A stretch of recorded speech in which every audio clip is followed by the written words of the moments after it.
Hello সবাইকে, তোমরা সবাই কেমন আছো? আমি চলে এসেছি আজকে একটা নতুন ভিডিও নিয়ে। তো আজকে আমি বানাবো চিলি বেবিকর্ন। চলো শুরু করি।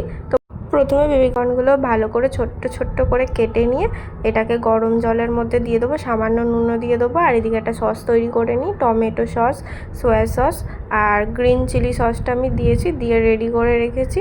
তো এদিকে সিদ্ধও হয়ে গেছে, এগুলোকে আমি তুলে নিচ্ছি। তো এরপর এটাকে আমি ম্যারিনেশন করব। তো কী কী দিয়ে ম্যারিনেট করব দেখে নিই।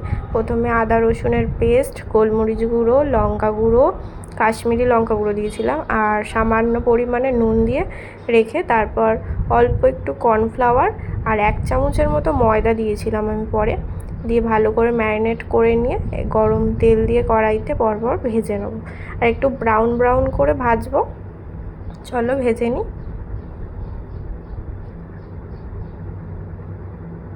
তো এবার ভাজা হয়ে যাওয়ার পর সামান্য তেল দিয়ে আদা রসুনের কুচি, তারপর পেঁয়াজগুলোকে হালকা একটু নেড়ে চেড়ে ক্যাপসিকাম কুচিটা দেবো।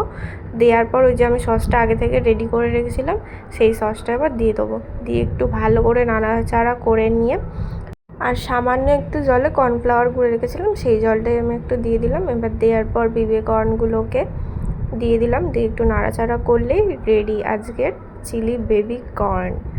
তো দেখো, তোমাদের জাস্ট অসাধারণ দেখতে লাগছে আর খেতেও দারুণ হয়েছিল।